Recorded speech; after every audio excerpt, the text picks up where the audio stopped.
Dilaacan dhulka ee hortiina ka muuqda waa qaaradaniiti Afrika waxaana la saadaalinayaa mustaqbalka in qaaraddu laba ay u kala go'i doonto oo xitaa qayb markaasiti qaybahaasiti Afrika ka mid ah oo Soomaaliya marka ay ku jirto ay noqon doonaan qaarad cusub oo kusoo biirta adduunka waxaana qaaradaha haatan la tirsado markaasiti ay noqon doontaa mid cusub oo markaasiti kusoo biirta qaybtaniiti Afrika ay ka go'day waxaana markaa jiri doonto in waddankaasiti Ethiopia uu heli doono bad waxaan muuqaalkaniiti aan ku eegi doonaa sababaha horseed marka uu noqon karo in sidaasiti u muuqato saadaalinta dhulkana markaasiti dilaac uu sameeyo waxyaabaha horseed ku noqdo in qaarada ay abuurmaan ayaa muuqaalkaniiti markaa ku eegi doonaa aqoon-yahanadu cadaymaha iyo waxyaabaha markaasiti u cuskadaan in marka ay saadaaliyaan ama ay dhahaan oo kale dunida waxa markaasiti dhulkaasiti uu ka go'i doonaa qaybaha kale ee dhulka uu ku rakiban yahay waxaana markaa dilaacasiti soo dhex mari doona bad oo xaggasiti waxaa markaa ka abuurmi doona qaarad cusub muuqaalkan waxaa markaa ku eegi doonaa xoogaha markaasiti ku saabsan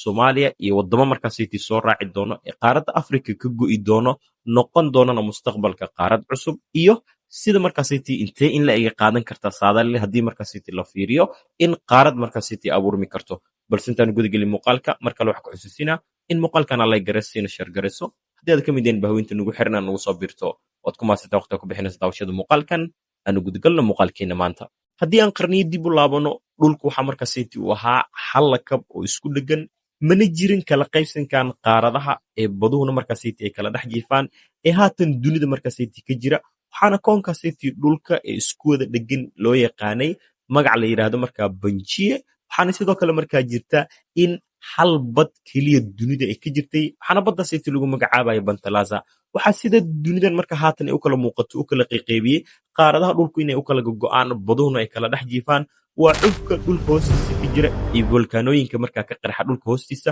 in horseed ay u noqdeen in dhulku dildilaac uu sameeyo ayadoona marxaladda city waqti ay qaadanayso in horseed marka city ay noqdaan in dhulku marka uu kala fogaado ugu dambayn dilaaca city horseed uu noqdo in dhulku laba qayb oo si toosa marka uu kala go'o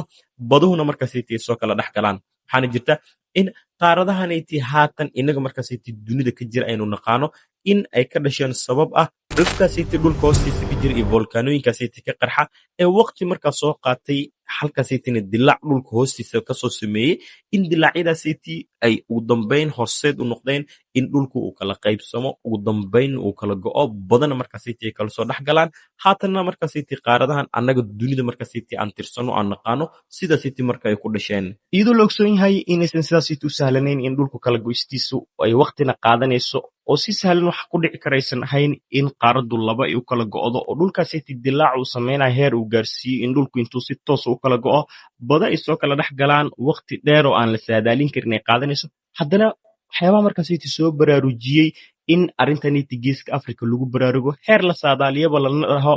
in la tilmaami karo in qaaradda Afrika geeska Afrika marka la tilmaamo kale ay ka go'i doonto qaaraddii inteeda kale waxyaabaha markaasiti suurtagal ka dhigay oo markaasiti dadka baaritaanada sameeyey u kaashadeen waxay tahay waxaa jirtay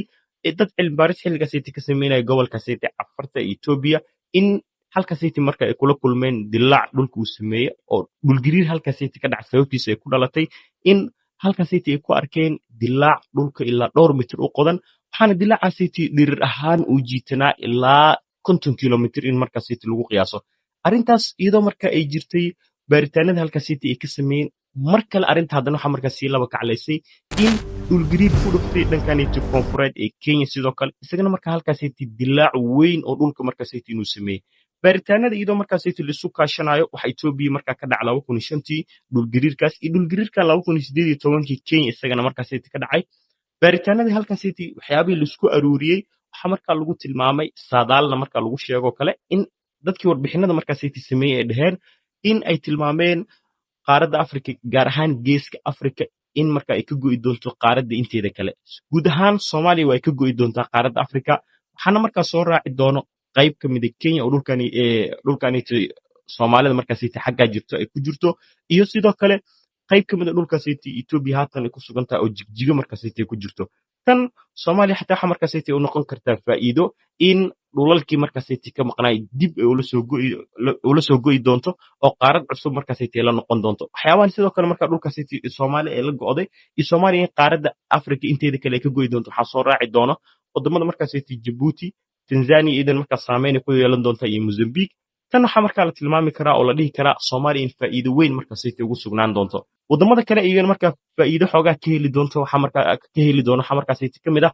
in waddankaasayta Ethiopia oo kale uu heli doono bad maadaama haatan markaasayta si indha la'aan ah bad markaasayta u raadinaysa Ethiopia. Tan waxaa la tilmaami karaa in Ethiopia jaanis markaasayta u noqon doonto dilaaca dhulka markaasayta uu sameeyey ee dhulkan haatan ay ku kala sugan tahayna markaa kala qaybiyey in marinbadeed halkaasayta ay ka heli doonto oo ay ka maarmi doonto badahan haatan si indha la'aanta markaasayta u raadinayso oo Soomaaliya xataa baddeeda ay ku qabsato ay dhahday waa raadin doonaa sidii markaasayta xeelad ay ku timaadaba. Sidoo kale tan Kenya faa'iido uguma sugnaan doonto oo dhulkeeda markaa xataa dhulka marka ay ku sugan tahay Kenya qayb ka mid a markaa waa uu go'i doonaa waxaana laakiin la tilmaami karaa in Soomaalidu faa'iido weyn markaasayta ugu jiri doonto in shanta Soomaali inta markaasayta laisku dhahay gebi ahaanba qaaradda Afrika inteeda kale marka ay ka go'i doono waxaana sidoo kale markaasayta soo raaci doono waddankaasayta Djibouti iyadoona markaa sidoo kale saameyn uu ku yeelan doono dilaacanayta dhulka wadamadaasayta Tanzania iyo Mozambique laakiin ogow dilaacanayta dhulka uu samaynayo iyo arrimahanayta socdo volkaanooyinka iyo dhulgariirada sabab markaasayta u noqonayaan in dhulku dilaac markaasayta uu sameeyo dabadeedna markaasi uu kala go'o oo bado ay soo kala dhex galaan dilaacaasayta dhulka uu sameeyey waxa ay noqon doontaa waqti xoogaa dheer inay qaadan doonto lamana saadaalin karo waqtiga sida rasmiga waxay u dhici karaan laakiin sida saadaasha haatan lagu tilmaamayo keliya waxa markaa la saadaalin kara ay tahay in sida markaa warbixinada lagu saadaaliyay ay tilmaamayaan in geeska Afrika